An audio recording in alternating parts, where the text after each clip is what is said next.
Magandang araw mga kadadi, tayo po ngayon ay magluluto ng cordon bleu. Tuturo ko po sa inyo mga kadadi kung paano ko ito ginawa. Tsaka paano ko po ginawa yung mismong shape na ito mga kadadi, pati yung sauce.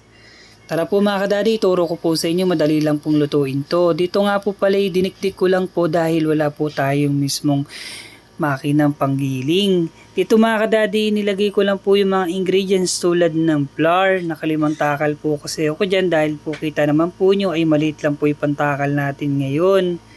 Dito mga kadadi po ay lilagyan ko lang din po yung mismong itlog natin. Isang piraso lang po yan, tsaka isang kutsara lang din po ng paminta. Yan po, hinalo-halo ko lang po ng maigi dyan para po magsama-sama yung mismong ingredients po natin mga kadadi. Kaya po ako nagluto ngayon ng cordon bleu, gusto po kasi ng asawa ko ngayon mga kadadi.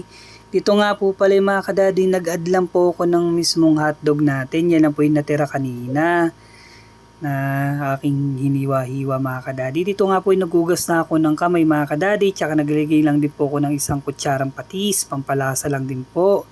Dito mga kadadi, kailangan po may mantika yung mismong palad nyo para po hindi dumikit yung mismong chicken natin. Nagayak lang din po ako ng ham, cheese at hotdog.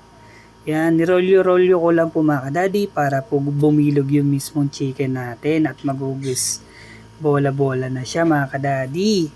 Pagkayari natin pong bilugin, lagyan ko lang po ng itlog, tsaka po ginulong-gulong ko lang po dyan sa breadcrumbs. 2 beses ko nga po palang ginawa yan mga kadadi para po yung mismong pagprito natin sa kanya ay lumutong lalo. Huwag kayong mag-alala mga kadadi, maluluto naman po yan pagka ganyang kakapal. Gusto po kasi ni Miss mga kadadi ay malutong at masarap. Gustong-gusto po kasi niya yung mga ganyang cordon bleu mga kadadi.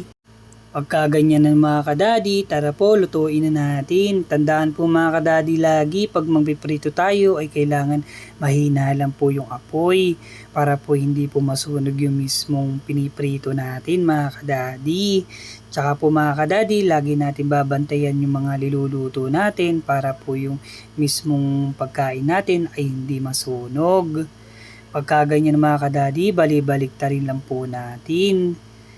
Yan, pagka ganyan yung mga itsura ng cordon bleu natin mga kadadi, check lang po natin, baka po nasusunog na. Pagka ganyan na mga kadadi ay hanguin na natin.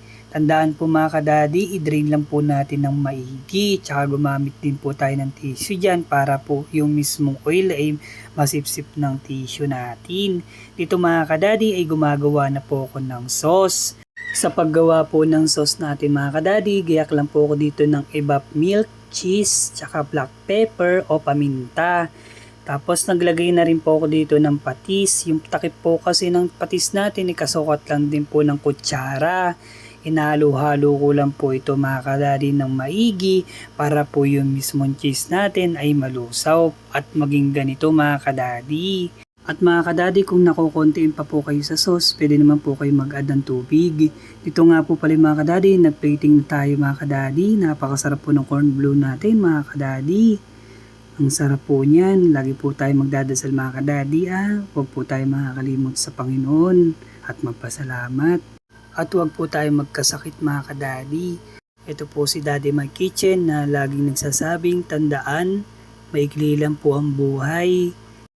Maikli lang po ang oras, kaya po piliin lang po natin laging masaya mga kadadi. Tara po mga kadadi, kain na po tayo. Napakasarap na po ng ating cordon bleu, lutong-luto na po siya. Ito nga po mga kadadi ay in-slice ko nga po ng ganyan para maipakita ko po sa inyo kung ano po yung itsura ng loob. Diba? Napakasarap nga po at makakarami na naman po tayo ng kanin nito at di na naman po tayo nakapag-diet. Ito nga po pala ng aking anak, napakakulit, nauna na nga pong kumain sa amin. Charot!